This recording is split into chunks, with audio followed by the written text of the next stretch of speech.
सगुन जोहार इन रमेश और आपे पे नेलेआ हो सांताड़ी न्यूज। झारखंड रिन मुख्यमंत्री हेमंत सोरेन 6 मई हिलो मिद ट्वीट लिया। ओना ट्वीट रे दो नोआ के ओल ले आए, आज आदरणीय प्रधानमंत्री जी ने फोन किया। उन्होंने सिर्फ अपने मन की बात की।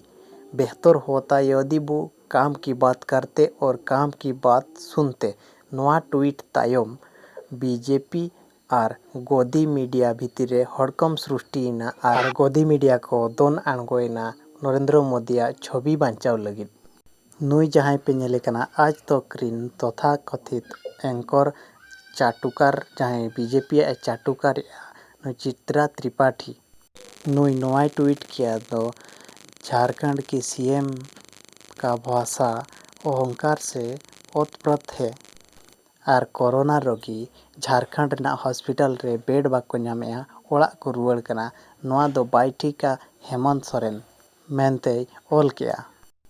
नुई अहंकारी कुड़िया मेद दो पालेट आंधा गया ओनाते केवल झारखंड रेना गे स्थिति नेल आय, जहां दो झारखंड ना स्थिति खन उत्तर प्रदेश और मध्य प्रदेश ना स्थिति अड़ी बिस्ती खराब गया मेनते नोआ दो बाय नेल नामेया नुई चित्रा त्रिपाठी।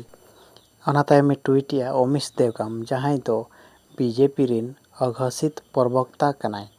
नुये मेनेआ दो राजनीति रना स्तर तीना लातार सेटेरेना मेनते। नुई अमीश देवगम और गोदी मीडिया बेंगल रे जहां तीन प्रधानमंत्री जहां लका भाषा इस्तेमाल लेआ दीदी ओ दीदी दीदी ओ दीदी नोआ भाषा इदी काते दो मिड मोचा गान हो चेन हो बांको मेनका और नितो राजनीति रना स्तर रे नेल नामेया नुई आंधा मनमी। नुई महारानी दो नवीन कुमार ᱧᱩᱛᱩᱢ ताय और टाइम्स नाव रे एडिटर रे कमी कना बा एंकर कम चाटुकार बिस्ती नुई दोय कमीआ। नुये मेनेआ दो प्रधानमंत्री मिड सीएम के फोन आदेया राज्य रना कोविड स्थिति बाडाय लगिद। मेनखान सीएम चेद मेता दिया चेद शिष्टाचार बनुआ सीएम चेद मिड हर साहाज्य लगिद बाय फोन दाड़ेया। नुई पालेट हेमंत सोरेना ट्वीट बांग नेल काते नोआ दोय ट्वीट आका।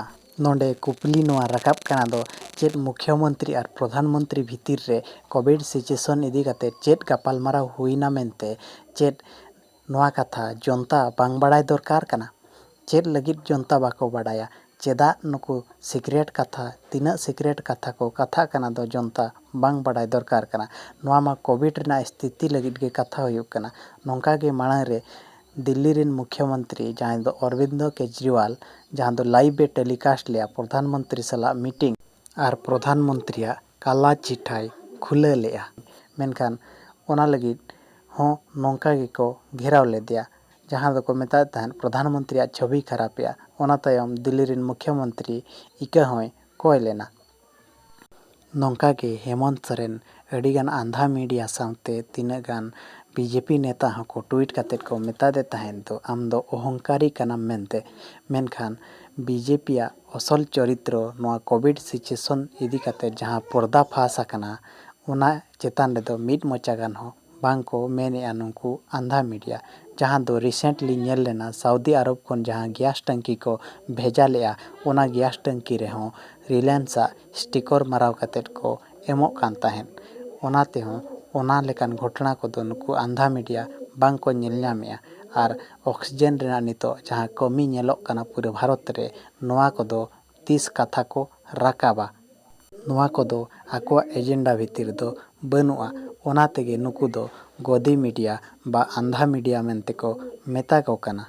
नोआ को नेल काते जेएमएम रिन मिड एमएलए जहां दो सीता सोरेन मिड ट्वीट आकादा और ओना ट्वीट दो चित्रा त्रिपाठी के टैग आकादिया। चित्रा त्रिपाठी के नोआ गे मेता आकादिया दो आम पत्रकारिता बगी में और बीजेपी रे जॉइन में पर्दा तायम रे ताहे काते बीजेपी प्रवक्ताम कमी कना। आम दो मिट जर्नलिज्म ᱧᱩᱛᱩᱢ ते आम दो मिट कलंक कनाम। और चित्रा त्रिपाठी के मेता आकादिया दो आम ठेन जदि दम मेना खान दो सरी देखाव में और सरी कथाय में मेनते मेता आकादिया। एनखान तेहेना वीडियो निनागे अकोय को जुदी हो सानताली न्यूज बापे सब्सक्राइब का एनखान लगन ते लगन सब्सक्राइब का पे और बेल आइकन हो दबाव तरा का पे। तबे मुचाद रे दोहड़ा ते सनम को गे जोहार।